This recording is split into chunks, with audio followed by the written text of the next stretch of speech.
Berikut presentasi kami dari kelompok 2 terkait leadership and the project manager. Successful project need leaders. Leadership nggak hanya dilihat dari jabatan, tetapi dari dampak nyata yang dihasilkan oleh seorang pemimpin terhadap orang-orang dan organisasi yang dipimpinnya. Namun leadership tidak selalu menghasilkan dampak yang sama, dan itu membuat leadership merupakan konsep yang kompleks. Dalam konteks project manager, leadership didefinisikan sebagai proses di mana project manager memengaruhi project team agar pekerjaan selesai dengan baik. Project manager nggak hanya mengatur jadwal dan anggaran, tetapi juga memotivasi tim, mengelola konflik, membangun kepercayaan, dan menjaga komitmen terhadap tujuan proyek. Project management sering dianggap sebagai aktivitas yang sangat leader intensif, yang artinya lebih menuntut kepemimpinan dibandingkan banyak fungsi organisasi lainnya. Leaders versus manager. Dalam project management, keberhasilan proyek sangat bergantung pada kemampuan project manager untuk membangun attitude of partnership. Terdapat 4 elemen penting dalam partnership leadership. Yang pertama, exchange of purpose. Semua anggota tim ikut bertanggung jawab dalam mendefinisikan project vision dan goals. Dan yang kedua, a right to say no, yang mana setiap anggota tim berhak menyampaikan perbedaan pendapat. Dan yang ketiga, joint accountability. Project adalah milik bersama, begitu pula hasilnya. Dan yang terakhir, absolute honesty. Tidak ada manipulasi data atau menutup-nutupi masalah. Nah, berikut perbedaan dasar manajer dan leader. Yang mana inti dari ini semua adalah leadership bukan soal jabatan, tetapi soal pengaruh dan hubungan manusia.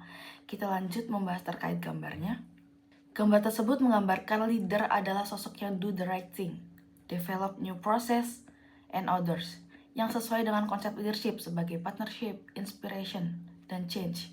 Sedangkan sosok manajer menunjukkan bahwa manajer menjaga stabilitas, bukan menciptakan perubahan. Oke, selanjutnya kita akan membahas mengenai how the project manager leads. Nah, banyak orang berpikir bahwa project manager hanya mengatur jadwal dan anggaran, padahal sebenarnya perannya jauh lebih besar. Seorang project manager itu bisa disebut sebagai mini CEO dalam project, karena dia harus mengatur semuanya dari awal hingga akhir. Yang pertama itu mengelola dan mendapatkan sumber daya. Pertama, project manager harus memastikan project punya sumber daya yang cukup. Sumber daya ini bisa berupa orang atau tim, uang atau anggaran, material, dan alat. Masalahnya nggak semua project mendapat dana dan tim yang cukup. Kadang tujuannya belum jelas, kadang nggak ada dukungan dari atasan, atau terlalu banyak project dalam perusahaan. Disinilah kemampuan kepemimpinan dibutuhkan. Project manager itu harus bisa mencari alternatif, misalnya pakai tenaga kontrak, negosiasi dengan manajemen, dan meyakinkan bahwa proyek itu layak untuk didukung. Jadi bukan hanya mengelola, tapi juga memperjuangkan proyeknya. Yang kedua itu membangun dan memotivasi tim. Proyek selalu melibatkan banyak orang dengan latar belakang berbeda. Tantangannya adalah bagaimana membuat mereka itu bisa bekerja sama. Motivasi itu sebenarnya datang dari dalam diri masing-masing orang. Tapi project manager bisa menciptakan suasana yang membuat tim itu lebih semangat. Misalnya memberikan tugas yang jelas, memberikan apresiasi, mendengarkan pendapat tim, menyelesaikan konflik dengan adil. Kalau tim solid, proyek akan lebih mudah berhasil. Yang ketiga itu punya visi tapi juga siap hadapi masalah. Project manager harus bisa melihat gambaran besar seperti apa tujuan akhir project, bagaimana project ini ngebantu perusahaan. Tapi di saat yang sama dia juga harus siap hadapi masalah kecil tiap hari seperti keterlambatan ataupun konflik tim. Jadi dia harus bisa berpikir strategis dan juga cepat mengambil keputusan saat ada masalah. Nah, yang keempat itu komunikasi itu adalah kunci. Komunikasi adalah hal yang sangat penting karena project manager harus terus berkomunikasi dengan tim, atasan, klien, supplier. Kalau komunikasi buruk, project bisa salah arah. Selain itu, project manager juga sering melakukan negosiasi, misalnya soal anggaran atau deadline. Dia juga menjadi wajah project. Jadi, cara dia berbicara dan bersikap akan mempengaruhi kepercayaan orang terhadap project tersebut. Lalu mengelola meeting dengan baik. Project manager banyak menghabiskan waktu dalam meeting. Meeting yang baik itu bisa seperti menyamakan tujuan, bagi tugas, menyelesaikan masalah, dan meningkatkan komitmen tim. Dalam meeting ada dua hal yang sangat penting. Yang pertama itu fokus pada tugas supaya pekerjaan selesai. Yang kedua itu menjaga suasana tim supaya tetap nyaman dan kompak. Keduanya ini harus seimbang. Nah, ciri project manager yang efektif, menurut penelitian, project manager yang efektif itu biasanya memberi contoh yang baik, punya visi yang jelas, kompeten secara teknis, tegas dalam pengambilan keputusan, bisa berkomunikasi dengan baik, dan mendukung timnya. Nah, mengapa PF dianggap tidak efektif? Penyebab kegagalan project manager itu bisa disebabkan oleh personal flaws. Tidak memberi contoh, tidak percaya diri, kurang kompeten teknis, komunikasi yang buruk, dan lemah dalam memotivasi. Organizational faktor juga berpengaruh, seperti tidak ada dukungan manajemen, resistensi terhadap perubahan, reward system yang nggak konsisten, dan kekurangan sumber daya. Artinya kegagalan bukan hanya faktor individu, tetapi juga sistem organisasi. Nah, dua jenis perilaku penting tadi, task-oriented behavior dan group maintenance behavior, itu seperti pada task-oriented behavior itu mengatur alur diskusi, seperti mendorong partisipasi, memperjelas komunikasi, merangkum keputusan, dan mengecek kesepakatan. Tujuannya itu menyelesaikan pekerjaan. Sedangkan group maintenance behavior itu menjaga partisipasi merata, mengurangi konflik, memberi dukungan, menetapkan standar, dan memperbaiki proses diskusi. Tujuannya itu agar menjaga kekompakan tim. Jadi project manager yang efektif menyeimbangkan keduanya. Nah, selanjutnya itu trait of effective project leader. Kenapa ini tuh penting? Karena keberhasilan project sangat dipengaruhi oleh kualitas pemimpinnya. Nah, pada studi 1 ditemukan 5 karakteristik utama project manager yang efektif, yaitu yang pertama, kemampuan komunikasi lisan. Project manager harus bisa menjelaskan tujuan dan masalah project dengan jelas. Kedua, kemampuan memengaruhi. Karena sering tidak punya kekuasaan formal, mereka itu harus bisa meyakinkan orang lain secara persuasif. Yang ketiga itu kemampuan intelektual. Harus mampu berpikir kritis dan analitis. Yang keempat itu kemampuan menangani stres. Project itu penuh tekanan, jadi pemimpin itu harus tetap tenang dalam menghadapi semua tekanan tersebut. Yang kelima itu keterampilan manajerial, seperti perencanaan, delegasi tugas, dan pengambilan keputusan. Intinya, studi pertama ini menekankan kombinasi antara kemampuan teknis, komunikasi, dan pengenalan diri.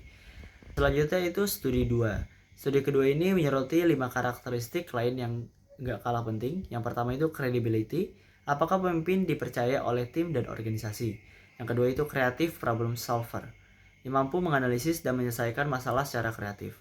Yang ketiga, tolerance for ambiguity, tidak mudah panik saat situasi tidak jelas atau penuh ketidakpastian. Yang keempat itu flexibility management style, mampu beradaptasi dengan perubahan cepat. Yang kelima, effective communication skill, menjadi pusat komunikasi antara berbagai stakeholder. Studi ini menekankan pentingnya fleksibilitas dan kepercayaan. Nah, selanjutnya yang terakhir adalah studi 3. Ini menemukan 7 kemampuan penting, yaitu mampu mengatur tim saat terjadi konflik, memiliki pengalaman teknis dan manajerial, mampu mengambil keputusan dengan baik, kreatif dan inovatif, membangun kerjasama dalam tim, mampu memotivasi dan bekerja sama. Dan yang terakhir berpikir integratif, yaitu melihat masalah secara menyeluruh. Nah, studi ini menunjukkan bahwa pemimpin proyek harus kuat dalam kerjasama, pengambilan keputusan, dan pemecahan masalah. Dari ketiga studi tersebut, ada beberapa kesamaan yang penting. Project manager itu harus komunikatif, harus fleksibel menghadapi ketidakpastian, harus mampu bekerja melalui tim, dan harus punya kemampuan memengaruhi orang lain. Jadi menjadi pemimpin proyek yang efektif bukan hanya soal jabatan, tetapi soal kemampuan mengelola orang, tekanan, dan perubahan. Dalam dunia manajemen proyek, terkadang rencana yang sempurna saja tidak cukup untuk menjamin keberhasilan. Kita butuh sosok pendobrak yang disebut sebagai project champion. Menurut Jeffrey Capinto, champion adalah individu yang memberikan dukungan penuh terhadap sebuah proyek melampaui tugas formalnya. Mereka bukan sekadar manajer, tapi fanatik yang percaya pada nilai proyek tersebut. Siapa mereka? Mereka bisa saja seorang manajer tingkat atas, insinyur ahli, atau bahkan pengguna akhir yang memiliki pengaruh besar dalam organisasi. Intinya, mereka adalah wajah dan energi di balik sebuah inovasi. Apa yang sebenarnya mereka lakukan? Seorang champion memiliki 4 peran utama. Mereka bertindak sebagai visioner yang melihat masa depan, wirausahawan yang berani mengambil risiko, politikus yang mampu melobi pemangku kepentingan, dan duta besar yang mempromosikan proyek ke seluruh departemen. Lalu, bagaimana organisasi menciptakan mereka? Kita tidak bisa memaksa seseorang menjadi champion. Namun, kita bisa menumbuhkan mereka dengan memberikan otonomi, akses langsung ke sumber daya, dan menciptakan budaya yang menghargai pengambilan risiko tanpa rasa takut akan kegagalan. Mari kita bedah perbedaan nyata antara pemimpin proyek tradisional dan seorang champion melalui tabel 4.4 dari buku acuan. Di sini kita bisa melihat kontras yang begitu jelas. Pertama, dari segi teknis, pemimpin tradisional fokus pada detail teknis, sedangkan champion fokus pada visi bisnis yang lebih besar. Terus dari segi kepemimpinan, pemimpin tradisional mengelola melalui prosedur formal, sedangkan seorang champion memimpin dengan semangat dan persuasi pribadi. Ketiga, dari segi pengambilan risiko, jika pemimpin tradisional cenderung menghindari risiko demi stabilitas, champion justru merangkul risiko sebagai peluang inovasi. Dan yang terakhir dari segi posisi organisasi.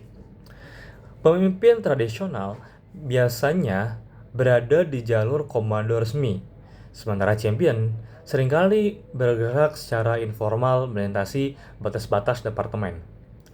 Terakhir, kita memasuki era the new project leadership. Di masa depan, manajer proyek tidak boleh hanya menjadi administrator. Mereka harus mengadopsi sifat-sifat champion, seperti memiliki kecerdasan emosional yang tinggi, mampu membangun kepercayaan di tengah ketidakpastian, dan selalu berorientasi pada nilai strategis organisasi. Menjadi seorang champion bukan hanya tentang jabatan, tapi tentang keberanian untuk membawa perubahan. Materi selanjutnya yakni kita akan membedah dua elemen krusial yang menentukan kredibilitas seorang pemimpin proyek, yaitu profesionalisme dan juga etika, sebagaimana dipaparkan oleh Jeffrey Pinto dalam bukunya. Pertama, kita akan membahas mengenai profesionalisme. Pinto menekankan bahwa manajemen proyek bukan lagi sekedar tugas sampingan, melainkan sebuah kompetensi strategis organisasi. Organisasi profesional harus memiliki 3 pilar utama, yakni jalur karir yang jelas bagi manajer proyek, pelatihan formal untuk menutup celah keterampilan, dan juga sistem penghargaan yang relevan dengan kinerja proyek. Dengan profesionalisme, manajer proyek diakui sebagai peran permanen yang krusial bagi kesuksesan bisnis. Namun, keahlian teknis saja tidak cukup. Profesionalisme harus dipandu oleh etika yang jelas. Merujuk pada standar PMI, ada 4 nilai inti yang wajib kita pegang. Yang pertama adalah tanggung jawab, yaitu kesediaan mengakui hasil dari keputusan yang telah kita ambil. Yang kedua adalah rasa hormat, menghargai semua pemangku kepentingan dan juga sumber daya yang ada. Lalu yang ketiga adalah keadilan, yaitu membuat keputusan objektif tanpa kepentingan pribadi. Lalu yang keempat atau yang terakhir adalah komitmen untuk menyampaikan fakta apa adanya meskipun itu sulit dilakukan. Pintu juga membedakan dua cara pandang etika. Secara normatif, kita fokus pada kepatuhan terhadap aturan. Namun secara perilaku, kita harus sadar bahwa tekanan lingkungan seringkali memicu orang untuk berbuat tindakan tidak etis. Manajer proyek yang hebat harus memahami kedua sisi ini, mematuhi aturan sekaligus menjaga budaya kerja, agar tidak terjebak dalam tekanan yang salah. Lalu selanjutnya kita harus mewaspadai terhadap bahaya-bahaya nyata seperti korupsi, suap, hingga manipulasi tender atau bid rigging. Selain itu ada konflik kepentingan dan juga pemalsuan laporan atau falsifying reports demi terlihat sukses adalah racun bagi organisasi. Pelanggaran-pelanggaran ini mungkin memberikan hasil yang cepat, namun pasti akan menghancurkan reputasi organisasi atau perusahaan dalam jangka panjang. Sebagai penutup, jika profesionalisme adalah mesin yang menjalankan proyek, maka etika adalah kompasnya. Tanpa etika, mesin yang hebat sekalipun akan membawa kita ke arah yang salah. Mungkin itu saja dalam materi kali ini. Mohon maaf bila ada salah kata. Kita akan lanjut pada case pada hari ini. Terima kasih. Oke, sekarang kita bahas case Volkswagen and its project to cheat emission stays. Kasus Volkswagen itu bermula ketika perusahaan secara sengaja menipu uji emisi kendaraan diesel di Amerika Serikat.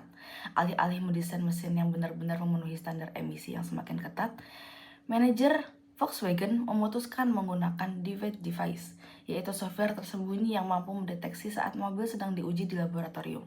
Saat pengujian, sistem emisi bekerja penuh agar hasilnya lolos standar, tetapi saat digunakan di jalan raya, sistem tersebut dimatikan sehingga emisi nitrogen oksida bisa mencapai hingga 40 kali di atas batas legal. Praktik ini merupakan pelanggaran etika serius yang melibatkan banyak pihak, dari engineer hingga manajemen puncak. Meskipun beberapa engineer sebenarnya telah menyuarakan keberatan sejak awal. Skandal ini terungkap setelah penyelidikan oleh Environmental Protection Agency dan California Air Research Board yang menemukan ketidaksesuaian besar antara hasil uji laboratorium dan emisi di kondisi nyata. Dampaknya sangat luas, sekitar 11 juta mobil di seluruh dunia terlibat. Volkswagen harus melakukan recall besar-besaran, membayar denda hingga puluhan miliar dolar, mengalami penurunan nilai saham drastis, dan kehilangan kepercayaan publik. CEO Volkswagen saat itu Martin Winterkorn mengundurkan diri. Kasus ini menjadi contoh nyata bagaimana kegagalan kepemimpinan etis dan budaya organisasi yang salah dapat menghancurkan reputasi perusahaan global dalam waktu singkat. Oke, selanjutnya kita akan bahas mengenai kasus tadi dengan pertanyaan pertama. How do you think Volkswagen executive could justify this behavior? And how do you think the action of the Japanese automaker influence Volkswagen decision making?